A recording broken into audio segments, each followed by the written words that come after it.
प्रिय विद्यार्थी, इस YouTube चैनल में आप सभी का स्वागत है। आज हम लोग कक्षा 9 के विज्ञान विषय में तीसरा अध्याय परमाणु एवं अणु एटम्स एंड मॉलिक्यूल्स के अंतर्गत पाठांत में इस पाठ के सारांश का अध्ययन करेंगे। तो शुरू करते हैं। आपने क्या सीखा? इसके अंतर्गत हम लोग अध्याय 3 परमाणु और अणु से संबंधित इस अध्याय के सारांश का अध्ययन करेंगे। किसी भी अभिक्रिया में अभिकारकों और उत्पादों के द्रव्यमानों का योग अपरिवर्तनीय होता है। यह द्रव्यमान के संरक्षण का नियम कहलाता है। यानी अभिक्रिया से पहले अभिकारक के द्रव्यमान का योग और अभिक्रिया के बाद नए पदार्थ के द्रव्यमान का योग बराबर होता है। इससे यह स्पष्ट है कि द्रव्यमान को न तो सृजन किया जा सकता है और न ही विनाश किया जा सकता है। एक शुद्ध रासायनिक यौगिक में तत्व हमेशा द्रव्यमानों के निश्चित अनुपात में विद्यमान होते हैं। इसे निश्चित अनुपात का नियम कहते हैं। यानी किसी यौगिक में तत्वों का अनुपात हमेशा एक ही होता है, चाहे इसे प्रयोगशाला में बनाया जाए या किसी अन्य स्रोत से प्राप्त किया जाए। जैसे जल यानी H2O में हाइड्रोजन और ऑक्सीजन का अनुपात सदैव 2 और 16 यानी 1:8 होता है।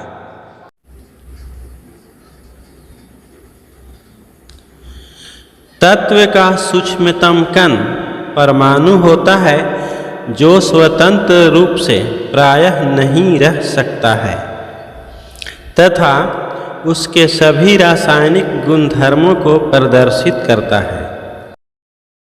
अर्थात परमाणु हमेशा अणु बनाकर रहते हैं। यह अणु चाहे तत्व के हों या यौगिक के, रासायनिक अभिक्रिया में परमाणु ही भाग लेते हैं। अणु किसी तत्व अथवा यौगिक का वह सूक्ष्मतम कण होता है जो सामान्य दशाओं में स्वतंत्र रह सकता है। यह पदार्थ के सभी गुणधर्मों को प्रदर्शित करता है। यानी अणु तत्व या यौगिक के सभी रासायनिक और भौतिक गुणों को प्रदर्शित करता है। किसी यौगिक का रासायनिक सूत्र उसके सभी संघटक तत्वों तथा संयोग करने वाले सभी तत्वों के परमाणुओं की संख्या को दर्शाता है। यानी रासायनिक अभिक्रिया को दर्शाने वाले सूत्र से कई जानकारियां प्राप्त होती हैं। जैसे भाग लेने वाले पदार्थ, उत्पादन के पश्चात बनने वाले नए पदार्थों के अनुपात, ऊष्मा का उत्सर्जन या अवशोषण इत्यादि।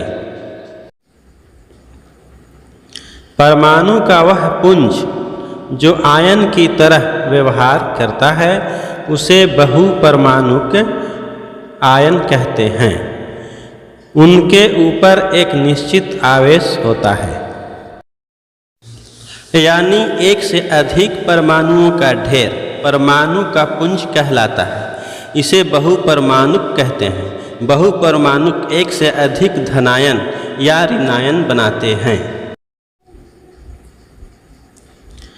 आणविक यौगिकों के रासायनिक सूत्र प्रत्येक तत्व की संयोजकता द्वारा निर्धारित होते हैं। यानी तत्व का परमाणु संयोजकता द्वारा यौगिक के अणु का सूत्र निर्धारित होता है। आयनिक यौगिकों में प्रत्येक आयन के ऊपर आवेशों की संख्या द्वारा यौगिक के रासायनिक सूत्र ज्ञात करते हैं। अर्थात परमाणु का संयोजकता ही उस परमाणु के आयन की संख्या को दर्शाता है। यह धनायन या ऋणायन हो सकता है।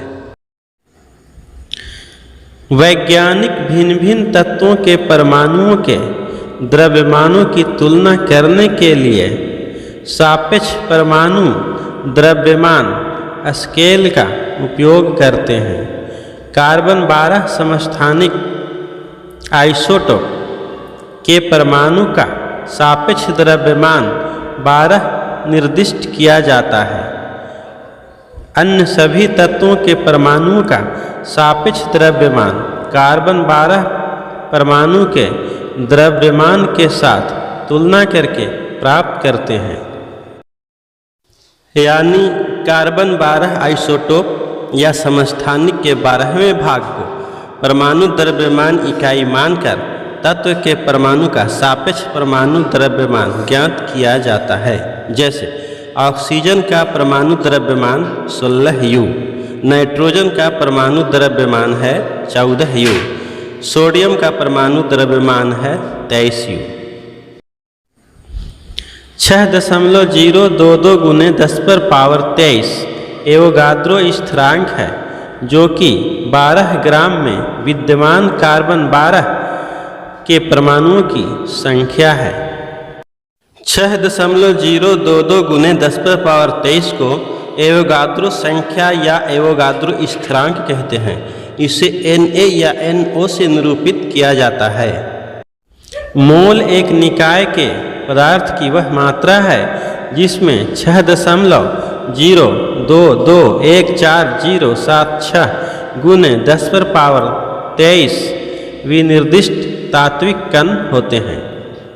जब किसी तत्व के परमाणु द्रव्यमान को वास्तविक ग्राम में परिवर्तित कर दिया जाता है तो उसे उस तत्व का एक मोल कहा जाता है। जैसे सोडियम का परमाणु द्रव्यमान 23 U है। यदि हम 23 ग्राम सोडियम लें तो यह सोडियम का एक मोल होगा और एक मोल में परमाणुओं की संख्या 6.022 गुने 10⁻23 होगा।